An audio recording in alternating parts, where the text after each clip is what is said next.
guys, what's up? I want to tell you guys a little bit about my company, even though I promise this won't be a presentation all about us. I just want to use it to give you guys a little bit of context. That's our positioning statement up behind us. But in short, I'm the CEO of the company, The Line. I actually function as the head of a fashion retail holding company that invests in companies doing unique things, combining the online and offline world. The Line believed that there was a real lack of context on the web. I'd kind of divide retail in general, not just the web, into four kind of primary groups. One, brands, right? You shop at ralphlauren.com, probably not because they have the best deal, probably because they have exclusive things that you can only get access to the brand because of that. Two, discounters, whether it's offline Marshalls, online Hotlook, it doesn't really matter. You go there because you know you're getting next season's merchandise, but you don't care because you're getting a whale of a deal. Three, aggregators, eBay, Amazon, even Nordstrom's, Macy's to a point. You go there because you don't quite know what you want. You know you want a t-shirt, but you want to get a lot of options. And then the fourth, the thing that we felt existed offline, but was really screwed up online, was the destination boutique experience. In Paris, there's a store called Colette. People used to make trips to Paris just to go to Colette. Here, Bergdorf's, LA, Maxfield, Hong Kong, Lane Crawford, Japan, Isetan. These retail experiences that became destinations themselves. We tried to come up with a unique way and a scalable way to allow for that concept to exist in an online and offline world. What we came up with was this concept called the apartment by the line. What we have is we have www.theline.com. It is an editorial-rich experience that sells everything from a Vince t-shirt to a $2,000 Proenza blazer to a $30,000 Paul Care Home daybed to an $8 candle. Right? What we wanted to do was make a contextually relevant experience based on how people live. Take how I'm dressed right now, right? I'm wearing a $20 t-shirt and custom jeans that I got from 3x1 down on Mercer and Grant, right? So I'm a classic example of you have statement pieces depending on your style, and that is in your beauty regimen, that is in your home, that is in your dresser. And so we built the apartment because what we wanted to do was a boutique experience, and what's a better way to keep ourselves contextually and immersively honest by limiting it to the amount of stuff that we can fit in four walls so it makes sense. So I pulled a couple of my favorite pictures from, we were featured in a bunch of press, but what it is you go to 76 Green Street, you press the elevator button, you walk into the elevator, you go up to the third floor, and it literally feels like you're walking into someone's home. Right? There's a very voyeuristic feel to it. You know, if you're one of those people that goes to a party and looks in the medicine cabinet, you'd love us, right? But what we really are doing is calling everyone's bluff on what I think is largely miscalled omnichannel. Omnichannel is something that is a tactic, right? We need to make sure we can share inventory between our stores and our web. We need to make sure that all of our data is in one place. But no one's truly strategically changing their business from omnichannel, and we sort of wanted to call that bluff. We're on the third floor. We don't have a store window. So we believe that if we can have an immersive enough experience online, then that functions as our store window, right? And I did an interview before this. I referred to the growing ubiquity of a mobile and web store, right?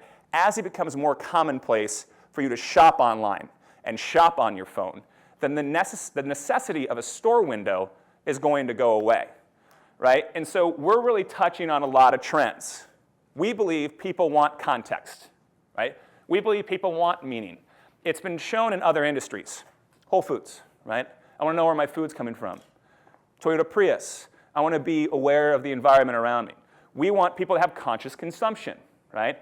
I don't need 8 t-shirts, I need the perfect t-shirt. We want personalization. I thought the Nikki from Normal did a great job touching on that. People want something that's special to them. In our case, we're open to the public 2 or 3 days a week. You can also request an appointment with personal styling, and we'll have sizes ready for you in the closet. And you want to find things that don't have a store window.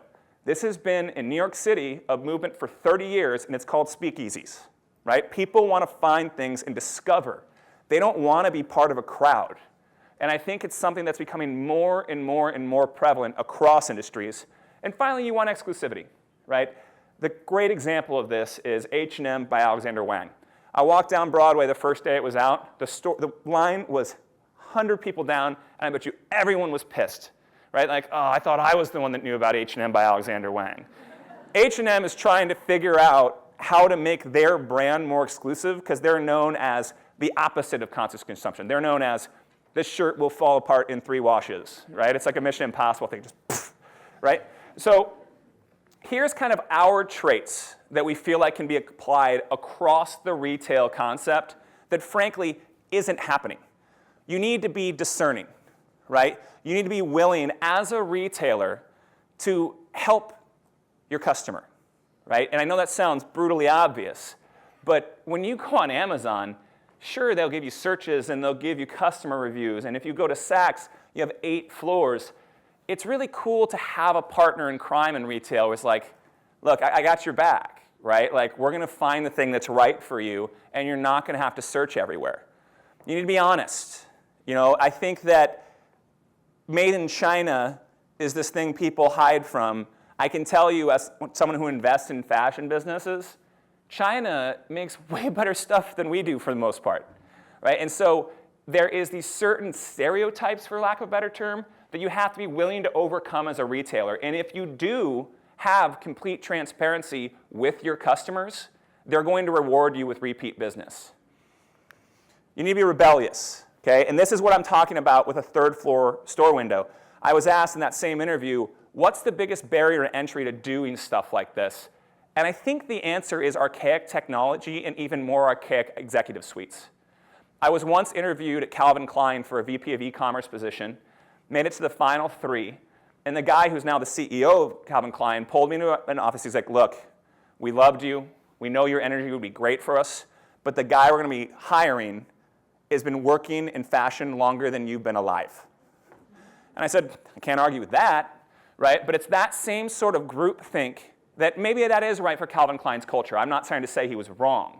But in a lot of cases, a retailer has invested tens of millions of dollars into their micro suite of registers from 1985, into their SAP ERP from 1992, right? It's one of the biggest barriers to entry that you guys are going to have as you talk about transforming your business. New businesses, let's take e-commerce for example, new businesses are not calling IBM WebSphere, Oracle ATG demandware, right? They're going to open source platforms based on kind of where they are in the world. The West Coast has a ton of PHP developers. They use Magento. The East Coast has a ton of Ruby on Rails developers. They use Shopify, right? There's these open source, nimble technologies that are really easy for a new company to adopt, and therefore they can start to really kind of screw with the works. But for an old company, you kind of have to be a little rebellious against the status quo. Refined, right? I think this is something that a lot of retailers do well. I think that if you go to an Hermes, for example, Hermes is an extremely refined experience, but it's not necessarily personal. I like to say, it used to be that I could give everyone in this room $40,000, right? $40,000 cash in a briefcase. It could even be an Hermes briefcase.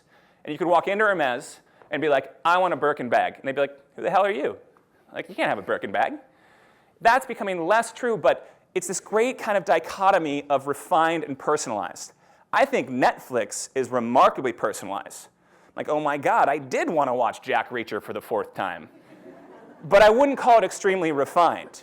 You know, they know what I want, but I don't think it's an extremely refined experience. So I talked before about the need for personalization. If you can walk that line and accomplish both, I think it's something retailers are really missing the boat on. And you have to be subtle. This is something that retailers don't do very well on purpose. You know, if you had researched a product online, and if we're truly omnichannel, do you need a big-ass like price tag, right? How do you make the experience conscious of the fact that you are accepting the fact that omnichannel is a real thing, therefore you're not going to treat your customers like idiots? Easier said than done, but subtlety is noticed. Subtlety is always noticed. I think about all the cars I've either ridden in or owned, and I think if everybody in this room did the same thing, 2 or 3 dashboards stick out. They weren't utilitarianly different. There were subtle details that you think of. For me, I've always admired the Lexus dashboard, and I've always thought the BMW sucks. They accomplished the exact same thing. What I remember is the subtlety and the refinement of the details. And finally, you do still have to be tactile, and this is why I think brick and mortar will never die in certain industries. Certain industries. Retail is one of them, right? Everlane's doing very, very well. And what did Everlane do when they had to push their boundaries to the next site of growth? We needed stores. What did Bonobos do? We need stores. What did Warby Parker do? We need stores. There is a certain need for something tactile and something you can touch, feel, understand the utilitarian nature of it. And I think that's something that's never going to die. So don't be in a hurry to kill it. You can have an awesome web presence, and it can touch into your data, and it can touch into your cash registers. But ultimately, you need to remember that people are coming into your stores for an experience that allows them to touch their other senses, not just eyes. So I think for me, what I would like to leave you guys with is try to be unexpected. Try to do something that scares the hell out of you, but does that because you want to kind of embrace the customer and surprise them. I guarantee a customer who walked by the normal store would just be like, the hell? Right? And that's what you should try to strive for. On the ground floor, that's what normal can do when they have that store. For us on the web, when you land on our homepage, we want to drive you to editorial. We don't drive you directly to product. We don't scream sale. And we think people say, wow, that's honest. I didn't see that coming. I'm going to embrace this site, and I'm going to embrace this company. So I will leave you with this. I said my name's Charlie. My email is charlie@theline.com. I'm on LinkedIn, @CharlieCole on Twitter. Thank you all for listening.